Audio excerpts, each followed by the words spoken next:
Muito bom dia a todos. Com a graça de Deus, nós estamos aqui mais uma vez e temos a oportunidade de conversarmos juntos sobre a palavra de Deus. Novamente eu reforço que todos vocês são muito bem-vindos e eu reforço também que você pegue a sua Bíblia aí, acompanhe aqui os textos que nós vamos citar e veja por você mesmo a palavra de Deus. A mensagem que nós vamos conversar hoje é para lá de especial. Nós vamos conversar sobre o Pai, Deus Pai. Não é muito especial isso? Então nós vamos abordar aqui alguns pontos da Bíblia sobre Deus Pai.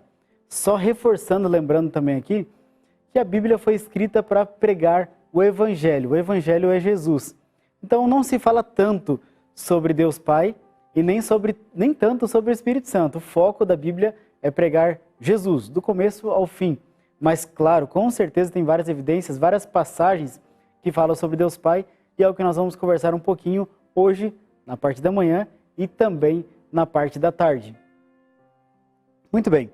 Antes de nós começarmos, eu quero que você abra sua Bíblia em Romanos capítulo 8, no versículo 15. Romanos capítulo 8, no versículo 15, ele diz assim: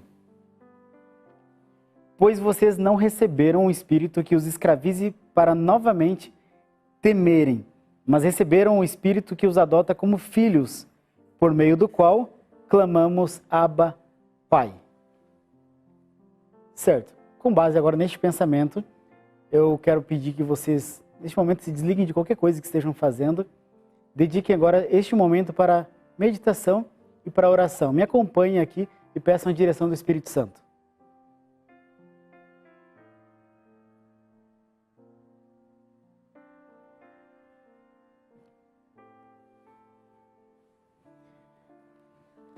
Amém.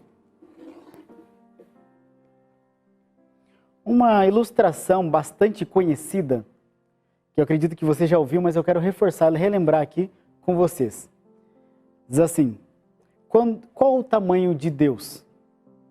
Acredito que você já ouviu essa ilustração. Uma criança chega para o pai e pergunta: pai, qual é o tamanho de Deus?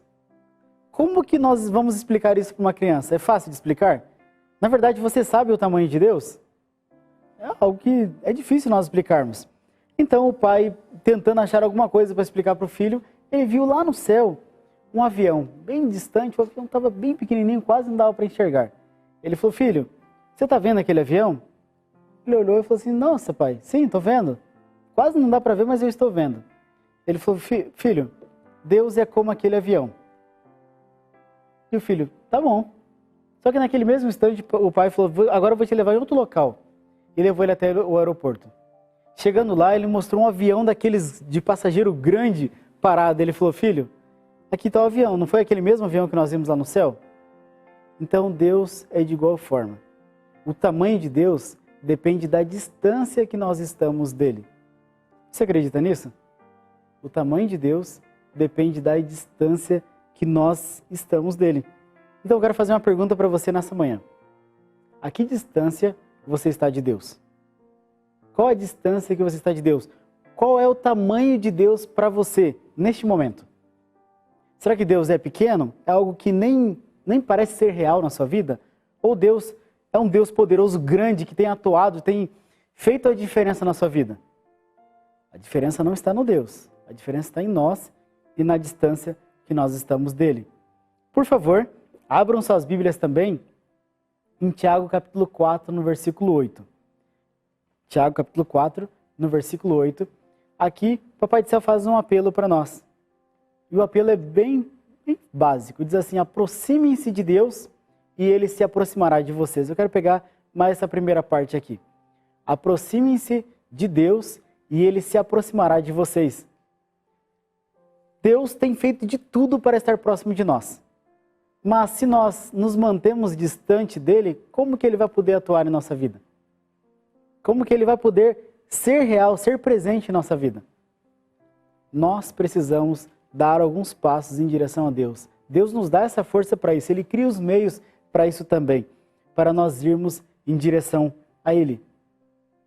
Meus amigos, meus irmãos, Deus é amor. Deus tem um carinho, um amor muito especial por cada um de nós. E tudo que Ele mais quer é ter aquele contato com a raça humana que Ele tinha antes do pecado. segundo a palavra de Deus, pela viração do dia, Deus vinha conversar com a raça humana. Eles podiam sentar, conversar juntos. Muito mais do que nós estamos fazendo agora. Tinha a liberdade, a oportunidade de conversar mesmo, face a face. Adão tirava dúvidas, perguntava coisas para Deus e Deus explicava para ele. A sabedoria de Adão ia crescendo cada vez mais através dessa conversa. E Deus quer isso, Ele anseia por isso. Mas infelizmente pelo pecado, Ele não pode estar da mesma maneira que estava antes. E agora Ele tem feito de tudo para que nós nos aproximemos dEle. Para que nós tenhamos essa intimidade com Ele.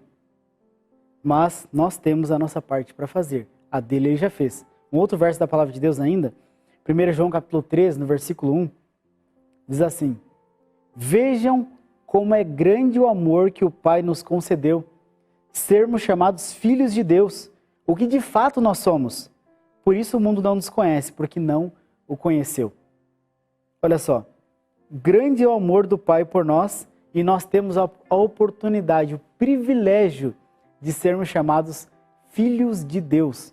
Filhos de Deus, nós somos filhos desse Deus grandioso e poderoso.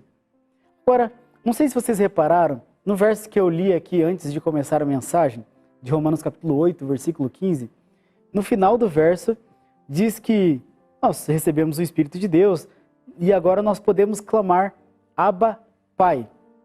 Vocês repararam nessa expressão, Abba, Pai? Você lendo a Bíblia, em algum momento você parou nessa expressão? Nunca teve curiosidade de saber o que significava? Eu posso dizer para vocês que isso é uma questão bastante polêmica. Tem muitos teólogos, grandes estudiosos, que concordam em parte, discordam em parte sobre o significado deste nome. Mas todos concordam numa coisa, que Abba é uma expressão carinhosa dirigida ao Pai. Pode ser meu paizinho, ou como eu gosto de falar, se você já assistiu aqui algum estudo da lição, algo que eu participei, eu gosto de falar Papai do Céu. Eu acredito que essa é uma liberdade que Deus nos dá. Através dessa passagem nós temos a liberdade e essa intimidade. Não faltar com respeito, porque Deus continua sendo Deus. Mas Ele nos dá essa liberdade de termos essa intimidade com Ele, chamar Ele de Papai, o nosso Papai do céu. Essa palavra Abba, ela é de origem semítica. E principalmente aqui na Bíblia, ela vem do aramaico, que justamente, como eu estava falando, é uma forma carinhosa de se dirigir a Deus. No Antigo Testamento, ela basicamente não é citada, mas no Novo Testamento, ela é citada 4 vezes. Abba, Pai. Jesus utiliza essa expressão falando com o Pai. O apóstolo Paulo faz referência a ela aqui em Gálatas, em Romanos também. Abba, Pai. E segundo o texto que nós lemos aqui antes de começar a mensagem, fala que nós temos, através do Espírito que nós recebemos, nós temos essa oportunidade de clamarmos também Abba, Pai, de nós termos essa intimidade e conversarmos com Deus. Papai, o nosso Papai do céu. Agora, nós estamos falando sobre intimidade, nós estamos falando aqui sobre proximidade com Deus, mas será que Deus realmente existe? Será que esse Pai realmente existe? Você já teve essa dúvida? Você já se questionou? Alguém já questionou você sobre isso? Será que esse Papai do céu, ele realmente existe? Ele é real? Quais são as evidências disso? Bom, nós não precisaríamos abrir a Bíblia para nós vermos as evidências, as provas de que Deus existe. Por exemplo, olha ao redor, aqui na Terra. Olha ao redor todas as coisas que existem aqui, as árvores, os animais, em suas diversidades, as plantas de forma geral também, os alimentos também de forma geral. Como que eles surgiram? De onde veio isso? Existem algumas pessoas que alegam que veio de uma explosão. Você já viu alguma explosão? Saiu alguma coisa boa? Você já viu isso acontecer? Alguma arte sua de criança, talvez uma bombinha, alguma coisa, você viu alguma coisa bonita sair daquilo? Não faz sentido para mim. Então, com certeza, todo esse organismo criado por Deus, tudo isso, nos seus mínimos detalhes, com certeza são evidências grandíssimas de que existe alguém por trás. O movimento da Terra, a proximidade que ele está do Sol, da Lua, tudo está no local perfeito. Quem foi que fez os cálculos? Quem foi que planejou? que a Terra se movimentasse num período de 24 horas e aproximadamente num período de um ano ela desse uma outra forma de translação? Quem foi que planejou isso? Tem alguém por trás. E se nós olharmos mais para fora ainda da nossa galáxia e olharmos para o universo, não tem como nós negarmos que realmente existe um Deus. E a palavra de Deus, em Salmos capítulo 19, versículos de 1 a 3, diz assim: os céus declaram a glória de Deus.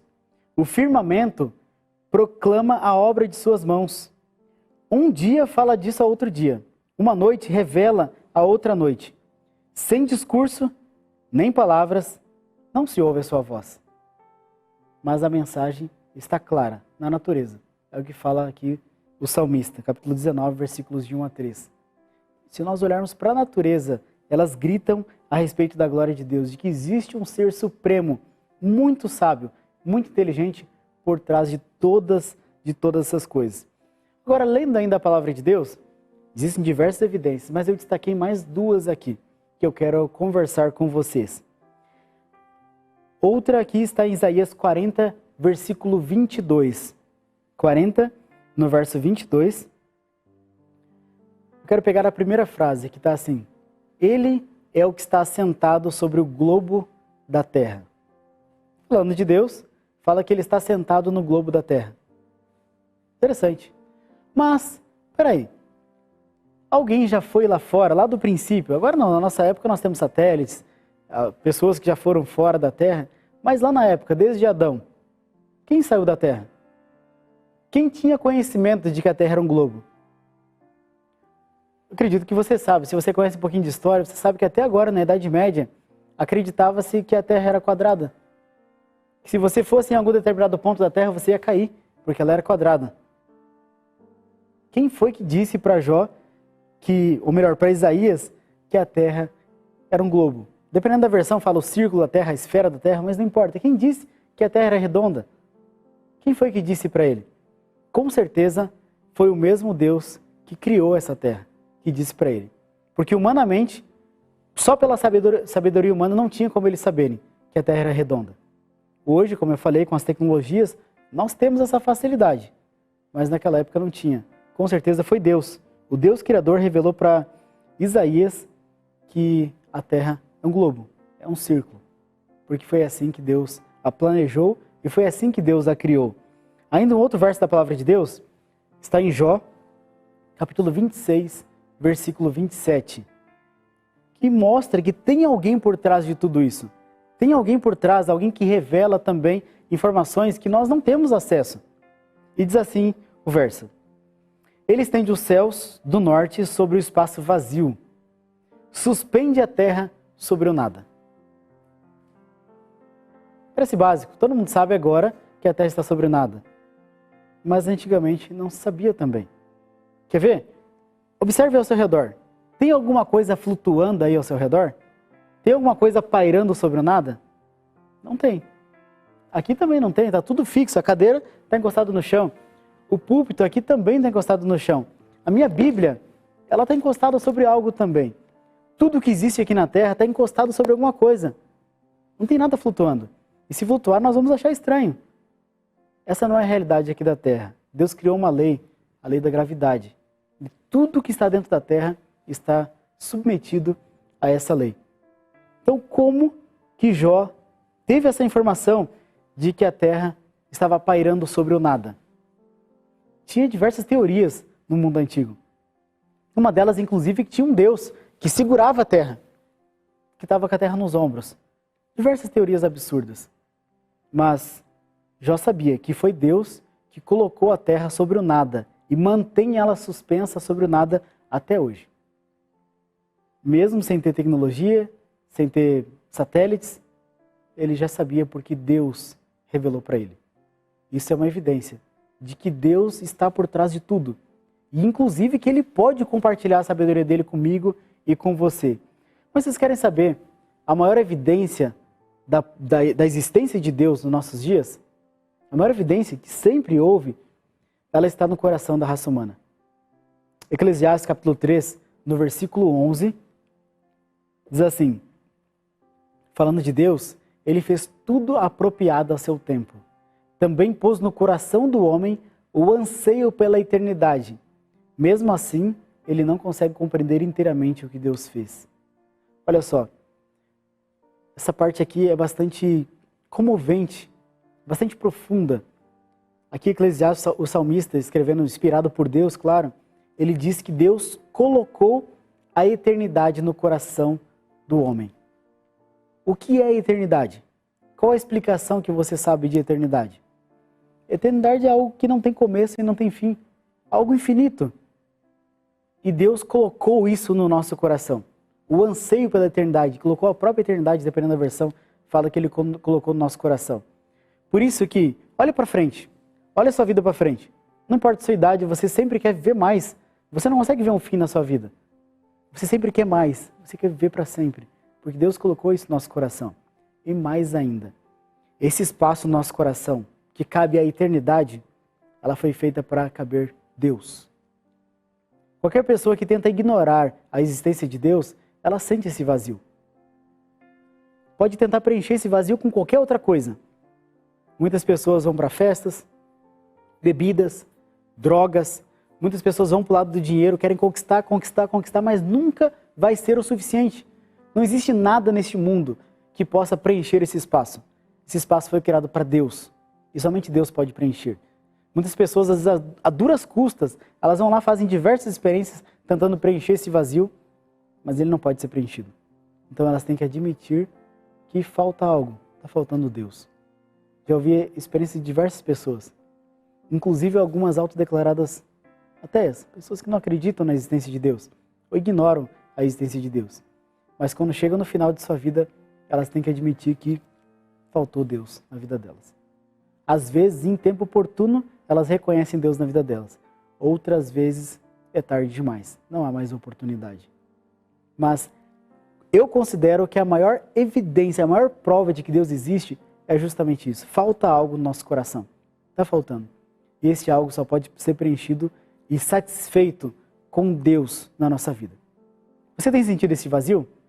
Por acaso, por algum motivo, você está sentindo esse vazio dentro de você? É muito fácil solucionar. Vamos permitir que esse Papai do Céu faça parte da nossa vida. Esse Deus, esse Papai que nós temos lá em cima, ele é real. Ele é um Deus vivo, um Deus real, um Deus extremamente poderoso também, que quer essa amizade conosco, quer essa intimidade conosco. E tudo que nós temos que fazer é permitir que ele seja real na minha vida e na sua vida. Nós darmos essa permissão para ele. Que inclusive, um dos propósitos de Deus, uma missão que Deus tem agora neste momento, é justamente trabalhar por nós. É justamente tentar atender às nossas necessidades, conforme o que nós precisamos. E Jesus deixou isso muito claro quando ele esteve aqui na Terra. Quando ele foi nos ensinar a orar, o que ele começa falando? Pai nosso. Ele fala assim, poxa, vocês têm um pai lá em cima, conversem com ele, peçam as necessidades que vocês têm para ele. Eu tenho certeza que ele vai atender vocês. Então Jesus nos ensinou, Pai nosso que estás nos céus. Ainda no capítulo 6 de Mateus, versículo 31 e 32, ele fala, vocês não precisam ficar ansiosos, não precisam se preocupar com nada. Podem confiar no Pai que vocês têm lá em cima. Confiem nele, ele sabe o que vocês precisam. Agora esse é um detalhe interessante. O nosso Pai sabe tudo. Ele sabe do que eu e você precisamos. Mas ele quer que nós conversemos com ele. Se ele simplesmente nos dar tudo antes de nós pedirmos, quando que nós vamos tirar um tempo para conversar com ele? Ele anseia por essa intimidade. Ele quer conversar conosco. Então por isso que a inspiração fala que tem muitas coisas que Deus não nos dá se nós não pedirmos. Nós precisamos nos colocar de joelhos e conversar com o nosso Papai do Céu. E então nós vamos receber. Muito bem, dando sequência ainda, eu falei no começo aqui sobre Abba, Pai.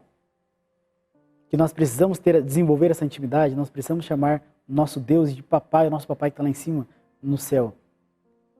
Vocês sabiam que o judaísmo, o povo de Israel, eles tinham muita dificuldade em utilizar essa palavra, se referir a Deus? Tanto é que em toda a literatura existe apenas uma menção a Deus utilizando Abba, Pai. Apenas uma menção.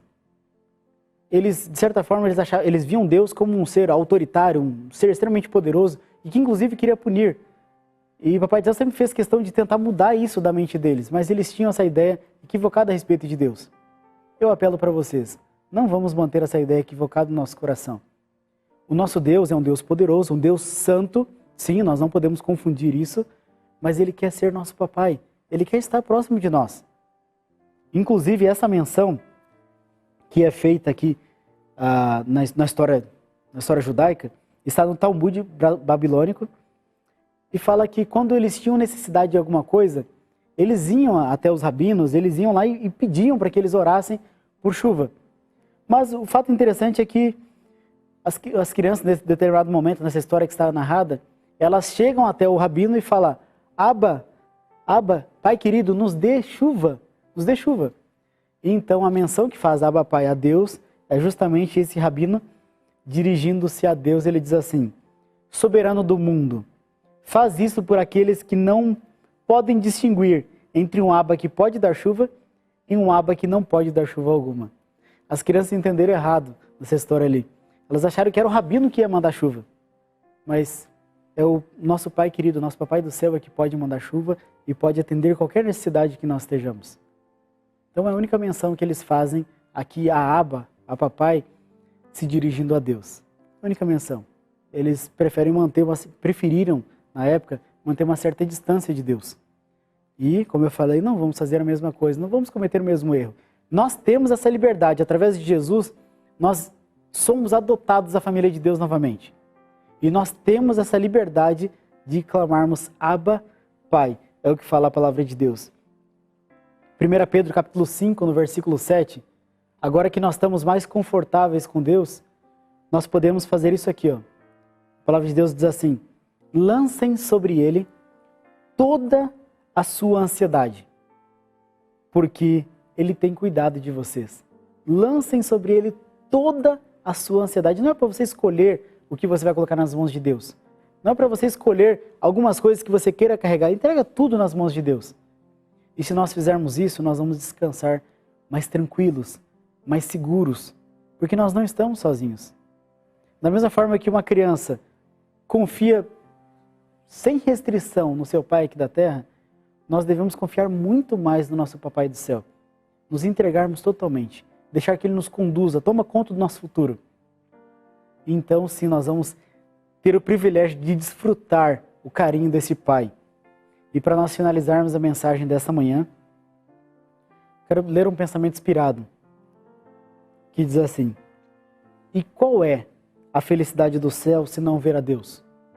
Que maior alegria poderia sobrevir ao pecador salvo pela graça de Cristo do que contemplar o rosto de Deus e conhecê-lo como Pai? Qual é a felicidade do céu?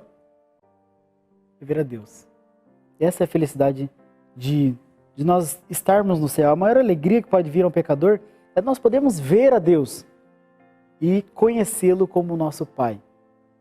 Só que isso só vai acontecer se aqui na terra nós tivermos Ele realmente como meu Pai, e para você também como seu Pai querido.